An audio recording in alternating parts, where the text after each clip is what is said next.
வீடியோவில் TAHDCOக்கு எப்படி அப்ளை பண்ணலாம் அப்படிங்கிறத வந்து பார்க்கலாம். ஸ்டெப் பை ஸ்டெப் வந்து பார்க்கலாம் எக்ஸாமுக்கு எப்படி அப்ளை பண்ணணும் அப்படிங்கிறத. ஃபர்ஸ்ட் வந்து கூகுள் போயிட்டு TAHDCO அப்படிங்கிறத டைப் பண்ணி அதுக்குள்ளே போனீங்க அப்படின்னா நிறைய ஆப்ஷன்ஸ் வந்து காமிக்கும். அதில் வந்து இங்கே direct recruitment of assistant engineer civil அப்படின்னு ஒன்று போட்டிருக்கோம். அதை கிளிக் பண்ணிங்க அப்படின்னா இப்படி ஒரு பேஜ் வந்து ஓப்பன் ஆகும். இதில் நீங்கள் வந்து ரெஜிஸ்டர்ட் கேண்டிடேட்டாக இல்லை நியூ யூஸரா அப்படிங்கிறத வந்து பாருங்கள். இப்போது நீங்கள் ஃபர்ஸ்ட் டைம் அப்ளை பண்ணுறீங்க அப்படின்னா நீங்கள் வந்து ஒரு நியூ யூஸர் தான். ஸோ நியூ யூஸருக்கான டேபை கிளிக் பண்ணிங்க அப்படின்னா அடுத்த ஒரு பேஜ்க்கு போகும். அந்த பேஜில் ஃபுல்லாக வந்து இன்ஸ்ட்ரக்ஷன்ஸ் வந்து கொடுத்துருக்காங்க. நீங்கள் வந்து எந்த மாதிரி மெயில் ஐடி வச்சுருக்கணும் நீங்கள் வந்து எந்த மாதிரி மெயில் ஐடி வச்சுருக்கணும், ஒரு ஃபோன் நம்பர் வந்து வேலிடாக வச்சுருக்கணும், அதே மாதிரி ஸ்டார் மார்க் இருந்துச்சு அப்படின்னா கம்பல்சரி அதை வந்து ஃபில் பண்ணணும் அப்படிங்கிற மாதிரி ஜென்ரல் இன்ஸ்ட்ரக்ஷன்ஸ் வந்து கொடுத்துருக்காங்க. ஃபோட்டோகிராஃப் வந்து 20 KBலேருந்து 60 KBக்குள்ளே இருக்கணும் அப்படின்னு சொல்லி போட்டிருக்காங்க. சிக்னேச்சர் வந்து 10 KB to 30 KB அப்படிங்கிறது வந்து சொல்லியிருக்காங்க. நெக்ஸ்ட் எல்லா சர்டிஃபிகேட்ஸும் PDF ஃபார்மேட்டில் அப்லோட் பண்ணணும். மேலே அங்கே இருக்கிற ஃபோட்டோ அண்ட் சிக்னேச்சர் மட்டும்தான் வந்து JPG ஒரு JPEG ஃபார்மேட்டில், மற்றபடி சர்டிஃபிகேட்ஸ் எல்லாமே வந்து PDF ஃபார்மேட்டில் வந்து அப்லோட் பண்ணணும். 10th certificate, 12th certificate, community certificate, அடுத்து வந்து PWD சர்டிஃபிகேட், அப்புறம் ஒர்க் எக்ஸ்பீரியன்ஸ், நான் objection certificate, UG certificate, diploma certificate, DFSTM certificate, இது எல்லாத்தையுமே வந்து கண்டிப்பாக அப்லோட் பண்ணணும். இது எல்லாமே PDF ஃபார்மேட்டில் அப்லோட் பண்ணணும். 200 KBக்குள்ளே இருக்கணும் அப்படிங்கிறத சொல்லியிருக்காங்க. ஸோ இது எல்லாத்தையுமே வந்து ரெடியாக வச்சுட்டு அதுக்கப்புறம் நீங்கள் வந்து அப்லோட் பண்ண ஸ்டார்ட் பண்ணுங்கள். ஓகே, இதில் வந்து ஃபீஸ் வந்து பார்த்தீங்க அப்படின்னா மற்ற candidates OC, BC, BCM, MBC, DNC இவங்களுக்கெல்லாம் வந்து 800 rupees, SC, ST and differently able, destitute widows இவங்களுக்கெல்லாம் வந்து 400 rupees வந்து அதை வந்து நம்ம ஆல்ரெடி பார்த்துருந்தோம். ஓகே, இதில் என்ன பண்ணுறீங்க அப்படின்னா இந்த செக் பாக்ஸை வந்து செக் பண்ணிவிட்டு நெக்ஸ்ட்டு கண்டினியூ அப்படிங்கிறத வந்து கிளிக் பண்ணிடுங்க.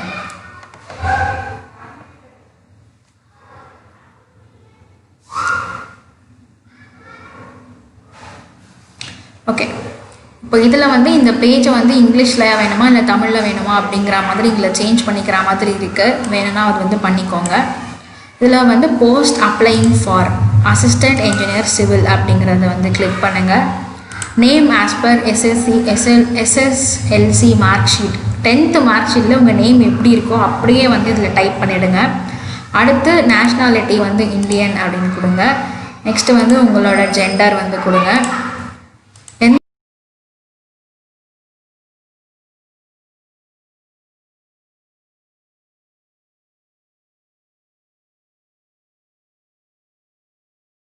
பர்சனாக இருக்கீங்களா இல்லையா அப்படின்னு கேட்டிருக்காங்க, அதுக்கும் வந்து கொடுத்துருங்க.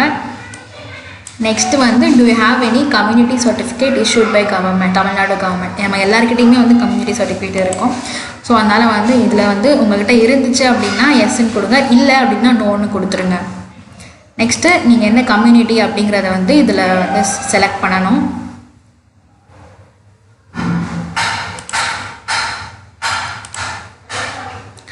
அடுத்து வந்து mark sheet, date of birth வந்து கேட்டிருக்காங்க as per 10th mark sheet. So 10th mark ஷீட்டில் இருக்கிற டேட் ஆஃப் பர்த்தை வந்து நீங்கள் இதில் டைப் பண்ணணும்.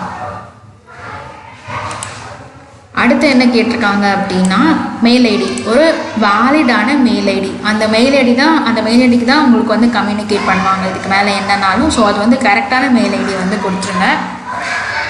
அடுத்து வந்து மொபைல் நம்பர் கொடுத்தோடனே சென்ட் OTP அப்படிங்கிறத வந்து இங்கே ஒரு ஆப்ஷன் இருக்கும். அதை நீங்கள் கிளிக் பண்ணிங்க அப்படின்னா ஒரு OTP வரும். அது இதில் வந்து டைப் பண்ணுற மாதிரி வரும். ஸோ அது ரெண்டுத்தையுமே வந்து பண்ணிடுங்க.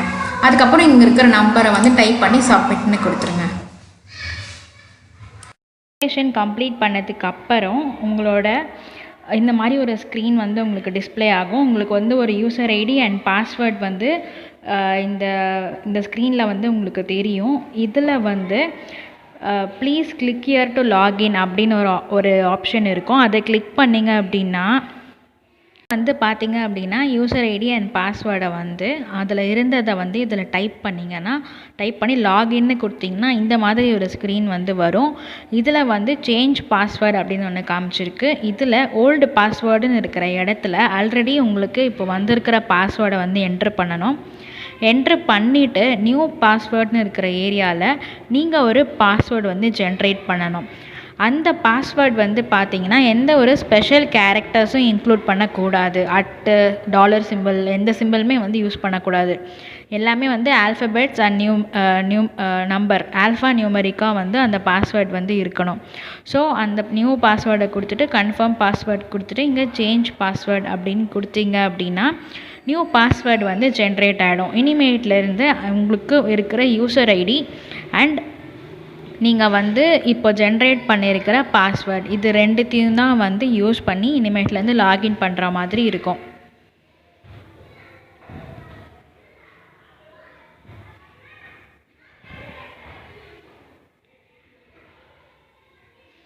அதை லாகின் பண்ணதுக்கு அப்புறம் மேலே ரைட் சைடில் உங்களோட யூசர் ஐடி வருதா அப்படின்னு பார்த்துக்கோங்க. வெல்கம் அப்படின்னு சொல்லிட்டு உங்கள் யூசர் ஐடி வருதான்னு பார்த்துக்கோங்க. இது எல்லாமே நம்ம ஆல்ரெடி பார்த்தது தான். கீழே வந்து ஐ ஹவ் ரெட் அப்படிங்கிற செக் பாக்ஸை வந்து செக்இன் பண்ணிவிட்டு நெக்ஸ்ட்டு சேவ் அண்ட் கண்டினியூ அப்படின்னு கொடுத்தீங்கன்னா இப்படி ஒரு ஸ்க்ரீன் வந்து ஓப்பன் ஆகும். இதில் வந்து மொத்தம் 7 ஸ்டெப்ஸ் இருக்குது. ஒரு ஸ்டெப்பாக வந்து நம்ம வந்து இப்போ வந்து ப்ரொசீட் பண்ணணும். ஃபர்ஸ்ட் வந்து பர்சனல் டீட்டெயில்ஸ் அப்படின்னு சொல்லிட்டு முன்னாடியே வந்து கேட்டிருந்த எல்லா டீட்டெயில்ஸையும் வந்து என்ட்ரு பண்ணியிருந்து அது தானாகவே என்ட்ரு ஆகிருக்கும்.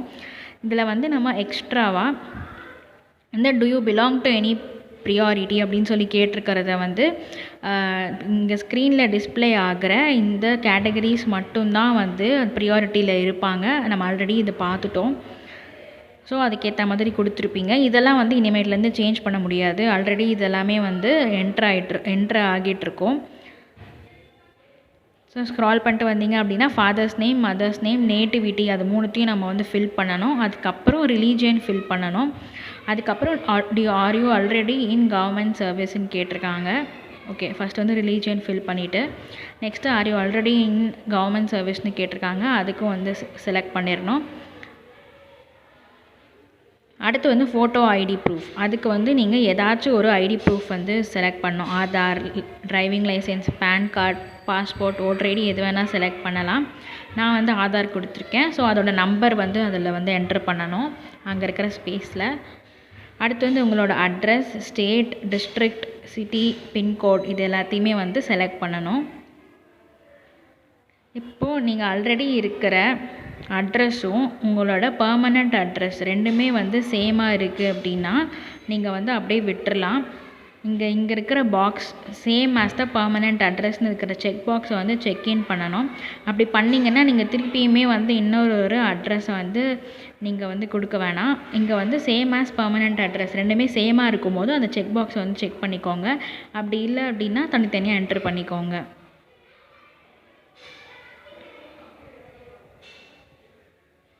அடுத்து வந்து ப்ரிஃபர்டு செலெக்ஷன் எக்ஸாம் சிட்டி அப்படின்னு சொல்லி கேட்டிருக்காங்க. சென்னை, கோயம்புத்தூர், மதுரை, சேலம் இது மட்டும்தான் வந்து கொடுத்துருக்காங்க. உங்களோட ப்ரிஃபரன்ஸாக இதில் ஏதாச்சும் ஒரு சிட்டி வந்து நம்ம வந்து கொடுத்துக்கணும். கொடுத்துட்டு இது எல்லாத்தையும் ஃபில் பண்ணிவிட்டு சேவ் அண்ட் கண்டினியூ அப்படின்னு கொடுத்தீங்கன்னா உங்களுக்கு வந்து நெக்ஸ்ட் விண்டோ வந்து போயிடும். நெக்ஸ்ட் விண்டோவில் பார்த்தீங்க அப்படின்னா நீங்கள் எஜுகேஷ்னல் குவாலிஃபிகேஷன் அதாவது அகடமிக் டீட்டெயில்ஸ் வந்து கொடுக்குற மாதிரி இருக்கும். இதில் வந்து நீங்கள் டிப்ளமா படிச்சிருக்கீங்களா ஆர் 12th முடிச்சிருக்கீங்களா அப்படிங்கிறத வந்து ஃபஸ்ட்டு கேட்டிருக்காங்க. ஸோ நீங்கள் 12th முடிச்சிருக்கீங்கன்னா அதை செக்இன் பண்ணுங்கள். டிப்ளமா முடிச்சிருந்தீங்கன்னா அதை வந்து செக்இன் பண்ணுங்கள். பண்ணிவிட்டு அதுக்கப்புறம் 10th ஓட டீட்டெயில்ஸ் வந்து கேட்குறாங்க. எந்த யூனிவர்சிட்டியில் படிச்சிங்க, எவ்வளோ அதோட சர்டிஃபிகேட் நம்பர் என்ன, மார்க்ஸ் என்ன, எந்த மீடியமில் படிச்சிங்க, அப்புறம் வந்து எந்த இயர் ஆஃப் பாஸிங், அப்புறம் வந்து தமிழ் வந்து ஒரு சப்ஜெக்டாக படிச்சிங்களா இல்லையா அப்படிங்கிற மாதிரி கேட்டிருக்காங்க. ஸோ இது எல்லாத்தையும் வந்து ஃபில் பண்ணணும். 10th மார்க் ஷீட்டோட 10th டீட்டெயில்ஸ் வந்து கேட்டிருக்காங்க. அடுத்து வந்து 12th வந்து அதுலேயுமே name of the board certificate அதெல்லாம் கேட்டிருக்காங்க. டிப்ளமா வந்து நீங்கள் படிச்சிருக்கீங்க அப்படின்னா அதை ஃபில் பண்ணுங்கள், இல்லைனா வந்து மேண்டேட்ரி இல்லை.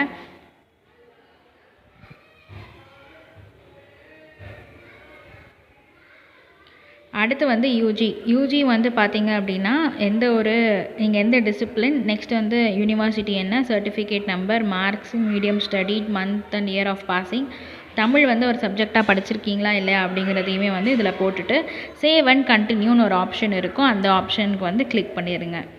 கிளிக் பண்ணிங்கன்னா நெக்ஸ்ட் விண்டோவுக்கு வந்து போயிடும்.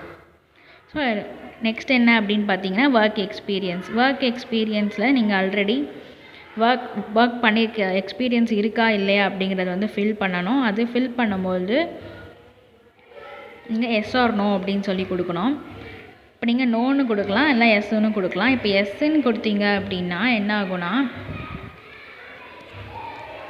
இந்த மாதிரி 2-3 பாக்ஸஸ் வந்து வரும். இதில் வந்து நேம் ஆஃப் த ஆர்கனைசேஷன், நீங்கள் எங்கே ஒர்க் பண்ணீங்க, அங்கே எந்த பொசிஷனில் வந்து இருந்தீங்க, எந்த டைம்லேருந்து எந்த டைமுக்குள்ளே ஒர்க் பண்ணீங்க அப்படிங்கிறது வந்து ஃபில் ஆகிடும். இப்போ நீங்கள் 2-3 கம்பெனிஸில் வந்து ஒர்க் பண்ணியிருக்கீங்க அப்படின்னா கீழே வந்து ஆடுன்னு ஒரு ஆப்ஷன் இருக்கும், அந்த ஆடுன்ற ஆப்ஷன் கிளிக் பண்ணிக்கலாம். கிளிக் பண்ணிவிட்டு இன்னொரு பாக்ஸ் வந்து ஓப்பன் ஆகிடும். ஸோ அதில் நீங்கள் இன்னும் வேறு கம்பெனியில் எங்கே ஒர்க் பண்ணிங்களோ அதையுமே வந்து போட்டுக்கலாம், எந்த பீரியட்லேருந்து எந்த பீரியட்குள்ளே அப்படிங்கிறதையுமே போட்டுக்கலாம். ஸோ தானாகவே வந்து டோட்டல் ஒர்க் எக்ஸ்பீரியன்ஸ் எவ்வளோ இருக்குது அப்படிங்கிறது கேல்குலேட் ஆகிடும். அப்படி நீங்கள் ஒர்க் எதுவும் பண்ணலை அப்படின்னா நோன்னு கொடுத்துடலாம். கொடுத்துட்டு சேவ் அண்ட் கண்டினியூ அப்படின்னு கொடுத்துடணும். ஸோ இது வந்து நெக்ஸ்ட் பேஜ்க்கு போயிடும். இந்த பேஜ் வந்து பார்த்திங்கன்னா அப்லோட் ஃபோட்டோவில் வந்து 20 KB வந்து சொல்லியிருக்காங்க மினிமமாக, மேக்ஸிமமாக வந்து 60 KB வந்து சொல்லியிருக்காங்க. அது வந்து ஜேபிஇஜி ஆர் ஜேபிஜி ஃபார்மேட்டில் தான் வந்து இருக்கணும். அடுத்து வந்து ஒரு ரீசெண்ட் ஃபோட்டோகிராஃப் இருக்கணும், 6 months ஓல்டராக இருக்கக்கூடாது அப்படின்னு சொல்லி நாட் ஓல்டர் தேன் 6 monthsன்னு கொடுத்துருக்காங்க. ஸோ ரீசெண்ட் ஃபோட்டோ தான் வந்து அப்லோட் பண்ணணும். அடுத்து வந்து கிளியராக இல்லை அந்த ஃபோட்டோ அப்படின்னா அவங்க வந்து அப்ளிகேஷனை ரிஜெக்ட் பண்ணிடுவாங்கன்னு சொல்லி போட்டிருக்காங்க. ஸோ இங்கே வந்து சூஸ் ஃபைலுன்னு கிளிக் பண்ணி உங்கள் ஃபைலை வந்து செலக்ட் பண்ணிவிட்டு அப்லோடுன்ற ஆப்ஷன் கீழே இருக்கும். ஸோ அந்த அப்லோடுன்ற ஆப்ஷன் நீங்கள் கிளிக் பண்ணிங்க அப்படின்னா மேலே இருக்கிற அந்த ஸ்பேஸில் உங்கள் ஃபோட்டோ வந்து டிஸ்பிளே ஆகணும். ஸோ இங்கே மேலே வந்து உங்களோட ஃபோட்டோ டிஸ்பிளே ஆகுதா அப்படிங்கிறத வந்து மறக்காமல் பார்த்துக்கோங்க. அடுத்து சேவ் அண்ட் கண்டினியூ அப்படின்னு கொடுத்தீங்கன்னா அடுத்த பேஜ் வந்து போயிடும். மெயினாக இந்த ஃபோட்டோ தெரியுதா அப்படிங்கிறத வந்து பார்த்துக்கோங்க.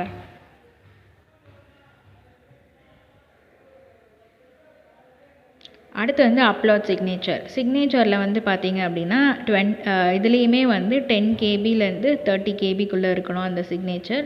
ஜேபிஜி ஆர் ஜேபிஇஜி ஃபார்மேட்டில் தான் வந்து இதில் அப்லோட் பண்ணணும். சிக்னேச்சர் வந்து கிளியராக இல்லை அப்படின்னா வந்து அவங்க வந்து ரிஜெக்ட் பண்ணிடுவாங்க அப்ளிகேஷனை அப்படி சொல்லி போட்டிருக்காங்க.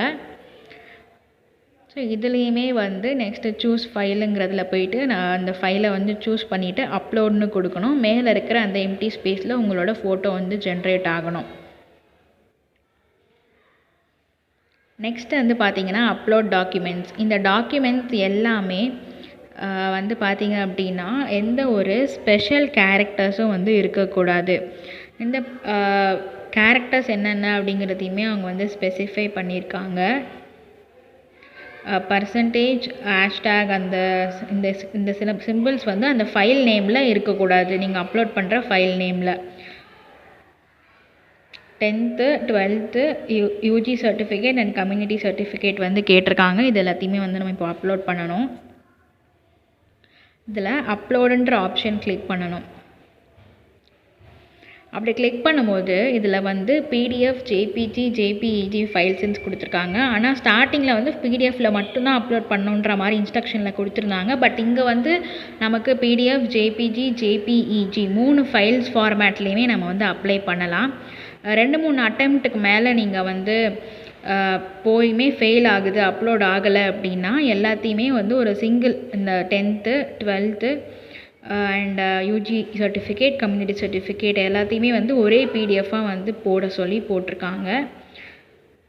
அதே மாதிரி அப்லோட் பண்ண டாக்குமெண்ட் கிளியராக இல்லை அப்படின்னா அப்ளிகேஷன் வந்து ரிஜெக்ட் பண்ணிடுவோன்னு சொல்லி போட்டிருக்காங்க. ஸோ அந்த பாக்ஸை வந்து செக்இன் பண்ணிவிட்டு அதுக்கப்புறம் அப்லோட் பண்ணுங்கள். ஸோ எல்லா டாக்குமெண்ட்ஸும் அப்லோட் பண்ணதுக்கு அப்புறம் ப்ரிவ்யூன்னு ஒரு ஆப்ஷன் இருக்கும். அந்த ப்ரிவ்யூன்ற ஆப்ஷனில் ரைட் எண்டில் வந்து பார்த்தீங்க அப்படின்னா எடிட்டுன்னு ஒரு ஆப்ஷன் இருக்கும். அந்த எடிட்டுன்ற ஆப்ஷன் எதுக்காக அப்படின்னா ஏதாச்சும் நீங்கள் மிஸ்டேக் பண்ணியிருக்கீங்க அப்படின்னா வந்து எடிட் பண்ணிக்கலாம். ஏன்னா இந்த ஸ்டெப்புக்கு அப்புறம் நம்மளால் எதுவுமே எடிட் பண்ண முடியாது. இதுக்கப்புறம் ஸ்ட்ரெயிட்டாக வந்து பேமெண்ட் ஆப்ஷன் தான். ஸோ இதில் டீட்டெயில்ஸு, அட்ரஸ்ஸு, நேமு ஏதாச்சும் தப்பாக இருக்குது அப்படின்னா மறக்காமல் இதில் செக் பண்ணிக்கணும். இதான் வந்து லாஸ்ட் அண்ட் ஃபைனலாக நம்மளால் வந்து சேஞ்ச் பண்ணிக்க முடிகிற ஒரு ஆப்ஷன். ஃபோட்டோ, சிக்னேச்சர், அந்த உள்ளே இருக்கிற இன்ஃபர்மேஷன்ஸ் எது வேணால் நம்ம வந்து எல்லாத்துக்குமே எடிட்டுன்ற ஆப்ஷன் இருக்கும். அதுக்கப்புறம் I accept the above declaration அப்படின்னு சொல்லி கொடுத்தீங்க அப்படின்னா அடுத்த ஸ்டேஜ்க்கு வந்து போயிடும். கீழே வந்து பேமெண்ட் ஆப்ஷன் வந்து இருக்கும். அதை கிளிக் பண்ணிங்க அப்படின்னா இன்னொரு வார்னிங் பாக்ஸ் வந்து காமிக்குது. இதையும் நீங்கள் அப்ளை பண்ணிங்களா இல்லையா, எல்லாமே கரெக்டாக இருக்கா அப்படிங்கிறத செக் பண்ணிக்கணுங்கிறதுக்காக இந்த வார்னிங் பாக்ஸு. இதையும் நீங்கள் ஓகேன்னு கொடுத்துட்டு ப்ரொசீட் டு பேமெண்ட் கொடுத்தீங்க அப்படின்னா அடுத்த பேமெண்ட்டுக்கு போயிடும். கொடுத்துட்டு இதில் வந்து நீங்கள் ஓபிசி கேண்டிடேட் ஆர் வேறு எதாவது கேண்டிடேட்டாக இருக்கீங்க, எஸ்சி எஸ்டியை தவிர வேறு எதாவது கேண்டிடேட்னா 800 ருபீஸ் வந்து உங்களுக்கு வந்து காமிக்கும். ஸோ 800 ருபீஸ் வந்து நீங்கள் வந்து பே பண்ணுற மாதிரி இருக்கும். மற்றவங்க வந்து 400 ருபீஸ் பே பண்ணுவாங்க. ஸோ இங்கேயுமே வந்து I agree to the terms and conditions of the online பேமெண்ட்னு கொடுத்துட்டு மேக் பேமெண்ட்டுன்னு கொடுத்தீங்க இன்னொரு விண்டோவுக்கு போகுது. அதில் வந்து net banking or credit card or debit card use பண்ணி நீங்கள் வந்து பே பண்ணிக்கலாம். ஸோ இதுதான் வந்து இந்த எக்ஸாமுக்கு அப்ளை பண்ணுற ஒரு ஃபார்மேட். இந்த வீடியோ வந்து உங்களுக்கு ஹெல்ப்ஃபுல்லாக இருக்கும் அப்படின்னு நான் நினைக்கிறேன். இந்த வீடியோ உங்களுக்கு யூஸ்ஃபுல்லாக இருந்துச்சு அப்படின்னா மறக்காமல் லைக், சப்ஸ்கிரைப் அண்ட் ஷேர் பண்ணுங்கள். வீடியோ வந்து உங்கள் ஃப்ரெண்ட்ஸ்க்குமே வந்து ஷேர் பண்ணுங்கள்.